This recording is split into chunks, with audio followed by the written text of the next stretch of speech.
You know what? Life is a movie. You choose your character, you write your script, decide who you want to be today, and go rewrite your story.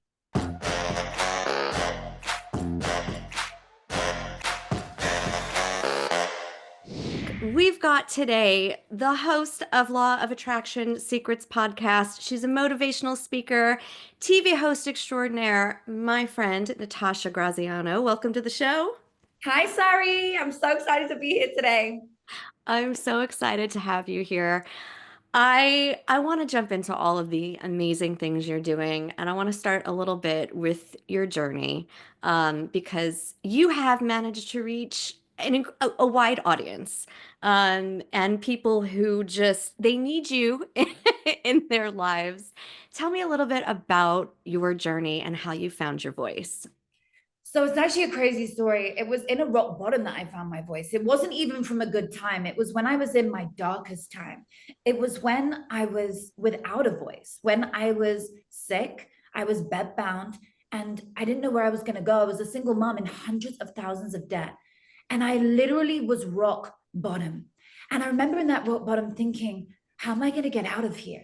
Like, how am I going to go on and be human again? How am I going to go on and be a mother to my son? But I wanted to be more than that, right? I wanted to be a role model to him and a role model to somebody else in the world. And I remember listening to Denzel Washington, and it was playing over and over and over this beautiful motivational speech at the time that I was listening to. And the voice was saying, pain is just temporary. You're going to get out of here. You're going to grow. You're going to get out of here. And I started to believe it. And I started to penetrate my soul with those words. And I was like, yes, I am going to get out of here. And every day I just aimed on getting 1% better, not fully better, just 1% better every day. And by the end of a year, I'd healed myself. I was out of that rut, and I'd started to get out of debt. Oh, and one of the things you do, and I will just call it, you are a scripting queen. Please explain how this process works and any tips for people out there watching.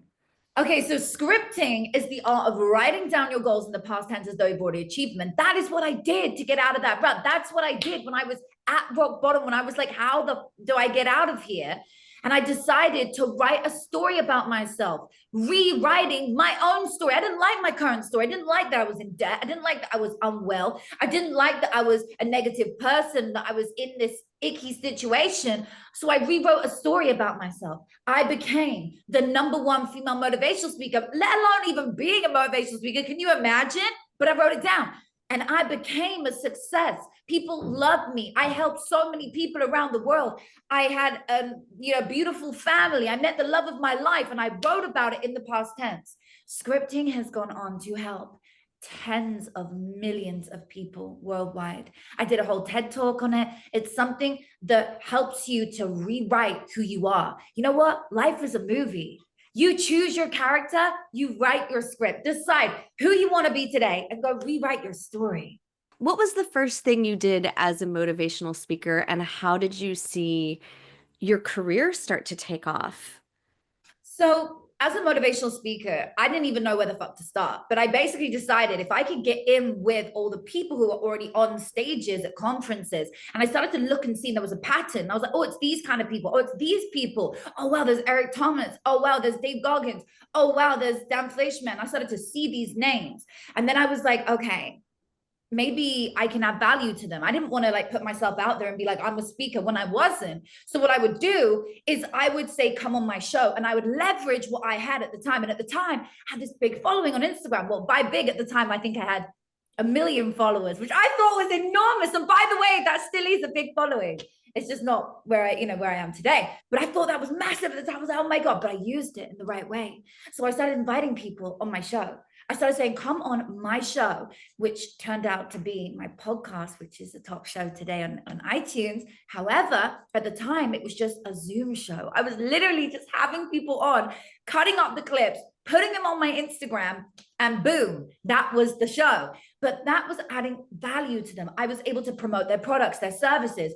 And then I went on Clubhouse. So All of this is happening simultaneously, right? So now I'm on Clubhouse. Clubhouse was this app, which is like an audio only app. I went on there. I started to use my voice. I started to host a room. I had 25,000 people every Sunday in my room, which was where we promoted the law of attraction, energy, positive thinking during COVID. The day COVID lifted up, I went, thank you, Clubhouse. Now come with me into the physical life. I moved over to Vancouver. I went straight on stage. I went on my first stage. I got lucky. I connected with a lot of people. So we build our own luck, by the way. Like if you say, oh, someone's lucky, I'm not lucky. No, no, no. We make our own luck. Okay. I learned that from my first husband. He told me, make your own luck. I was like, okay, I will. And so I did, because I was like, he was so lucky. I want to be lucky. So I was like, boom, that's it. Got on that stage, went on that stage, and that stage led to another stage, led to another stage, to another stage, till I was headlining to 25,000 people. And here we are today. Well, I want to talk about some of the people you've had on your podcast, and how their lives have changed thanks to your advice. Well, I've had the most incredible people on my show, from some of my friends and clients that I coach, the likes of will.i.am, Steve Aoki, Howie Mandel, Ja Rule, Ryan Garcia, Mary Bonet, Amanda Smith, Brie Tiasi, Nick Cannon.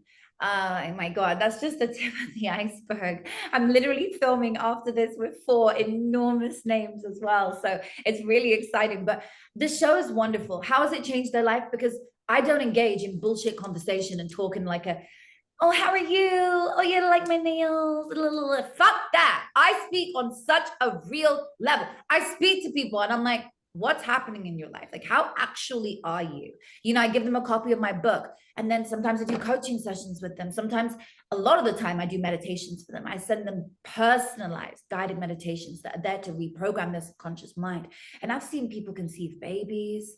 I was there in the background when Mary, at the time, it's a sad story, because for whatever reason that didn't happen, but she did conceive a baby, and I gave her a meditation to help her conceive a baby after she'd had like 20 years of trying. And there's so many different things like that in life that I've been in the background in their teams, in that, when I say their team, I mean their like spiritual team. Like, they'll call me before they go on stage, and artists will call me and be like, hey, come out with me, like sit with me, do some breath work with me, or just be there to boost me up.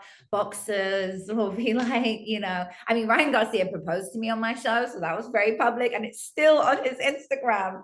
Like, he legit just put it up, like, yep, like just went for it. Oh my God. I want to get into what you're doing now, because you are a TV host, and you're co-hosting the Daily Canon with Nick Cannon. I want to talk about how that happened and what we can see you doing weekly on the show.